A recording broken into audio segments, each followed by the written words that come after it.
alongside Brett Taveau, author of Unpacking Greatness, a Chiefs book you can find online. Brett, the details this week, we're going to go over the Chiefs and how they make life a nightmare on defenses, even in the preseason, putting some linebackers in conflict on these two particular plays that went for big yardage in this game against Cleveland. Yeah, both by the running backs, and as you said, although they're different schemes, they are putting the inside linebackers in conflict, as we'll see as we roll the tape here. All right, let's start. This is still the first string unit with Buechele in there, but walk us through what we see here. Yeah, so this is just a slow screen, and the Chiefs are one of the best, running back slow screen teams in the game. But if you roll back to the top there, okay, a lot of teams are usually, if you could just pause it right there, thank you. There's both pros and cons to having the running back lined up on the opposite side you're screening to. Number one, there's more risk because that running back could get caught in traffic getting across. If there's penetration on the left side of the line, he's going to have a hard time getting to his landmark there to catch the ball, which is, outside the tackle there, just behind the line of scrimmage. But a pro to this, you see number 51. Cleveland is playing some sort of, I think it's a man match coverage. Not all that important here, but I think 51 is going to be man on McKinnon because 54 is going to be part of the pressure here, part of the pressure package. And so what ends up happening, and I'm not sure, I know some defensive schemes, when they see a back protect, McKinnon looks like he's protecting here because he's not leaking right out. He's not flaring to the right side or anything like that. Sometimes they will add the linebacker as a part of the pressure package when the back stays in to protect, so they're not wasting a guy in coverage, if that makes sense. So it's possible that 51 here thinks McKinnon's protecting and he takes two steps up to become a part of the rush. Regardless, he's taking himself out of the play here, as we're going to see as we roll it. So he comes up, and by this point, he's taking himself out. He doesn't have the right angle to get to McKinnon, and this is exactly what you want. This is just a perfect picture when you're running a slow screen right there. And we can go back to the linemen too. I know you pointed out the linemen doing their job on this play as well, and a lot of times they don't get the credit they deserve, but what are you seeing from the linemen on this play from the Chiefs? Of course. So how the Chiefs scheme their screen is both tackles are going to lock, and then the three interior guys are going to get out. So Smith and Tooney do a really, really good job of throwing their guys upfield. You got it paused perfectly right there. You see two guys end up on the ground as they let them, if you could roll it one more time, sure, just so you can see that again. So those guys, they throw those guys upfield with their left hand. They're on the ground and they're not an issue anymore. One more time, Jesse, Trey Smith is what's called the peel back guy. He's basically looking when he gets out after he throws this guy up the field, he's going to turn back. You can see, and he's going to look for defensive linemen that have possibly read the screen and look to pick those guys up so they can't retrace and tackle the back. So right there, he gives a quick look and says, "Oh, there's nobody. They're on the ground."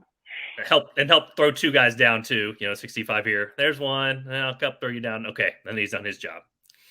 Yeah, this is 3rd and 15. That's a big screen alert down.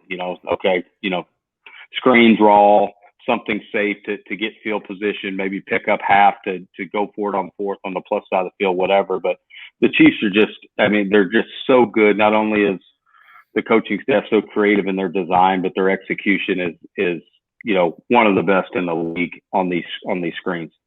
Sky Moore blocking downfield too. Noah Graylock on his defenders. So a lot of good execution on this particular play. Let's fast forward a bit and get to this running play from LaMichael Pirine in this one. And like you said, a little bit on the details, something a little bit different from the Chiefs here. We've talked in the past about how the running game usually in the shotgun, you're going to have the run go away from where the back is. The Chiefs do something a little bit different here. For sure, and the Chiefs did this a lot last year. They started to run the same side zone, but it looked differently than this. There's a little bit different footwork with the running back, but the idea here, Jesse, as you said, if you're in the gun, generally teams are going to, if they're running the ball, they're going to run the ball away from the back because you can read the backside of plays. The footwork's a little bit more natural if you're going to run to the left to have the back on the right.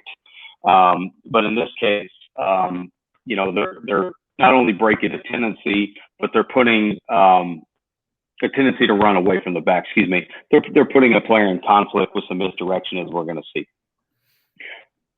So motion here, a little window dressing, and you see the line. They're going to block inside zone right. And the back is going to come across. He's kind of coming across horizontal, almost like he's running outside zone to the left for a couple steps. And you watch number 40 here. He takes just a couple steps to get out of position. And what that allows for is these combo blocks up front to better reach him, or better get on him, although they don't end up getting to him because Rashee Rice, who is lined up for all intents and purposes as a tight end here, just a very tight split. And he's going to basically, Cleveland's got an end stunt here with both the they're both running in the outside linebackers taking the C gap, the Dean's taking the B gap, and he pushes that guy down and then also gets up and is able to get a piece of that linebacker to make him go over the top and not be able to make the play there. But to get back, go ahead. Well, yeah, I was just going to say, I mean, to take these guys, you see these linebackers again, putting them in conflict. It freezes them, and then they get caught inside. And you also have to give some credit to Michael Pirine here at the running back to have that sort of burst to get to the outside. He basically outruns two guys to the edge to be able to make this a big play. Yeah. To be able to take advantage of the number 37 there for Cleveland, he's the force guy. He's the safety coming down because the outside linebacker is playing the C gap. To be able to run away from him, as you said, show some pretty good bursts, but a little bit more. You see, he's going to do he's going to get the backside C gap. And the reason why you need that block in the scheme is because Bouchel, the quarterback, he's going to turn the other way. Usually in zone right, the back is on the left, and he's able to read the backside defensive end. But now because the back's on the other side, his back's going to be towards the read. So now you got to have somebody come across and take care of that unblocked defender. And he does. Yeah, does a really good job with it. You're able to cut coming out of the backfield there, which you can't do in high school. I think you could still do it in college, or maybe it's talk about changing that rule. But yeah, being able to go below the waist on that is key when you're blocking somebody that's 290 pounds. Coming around the edge there. So again, the Chiefs throwing some different things here at the Browns, and again, kind of breaking tendency in the preseason. So I guess we'll be watching for this in the regular season with the Chiefs. And another creative way, again, we don't think of the Chiefs really, Andy Reid, as the run game.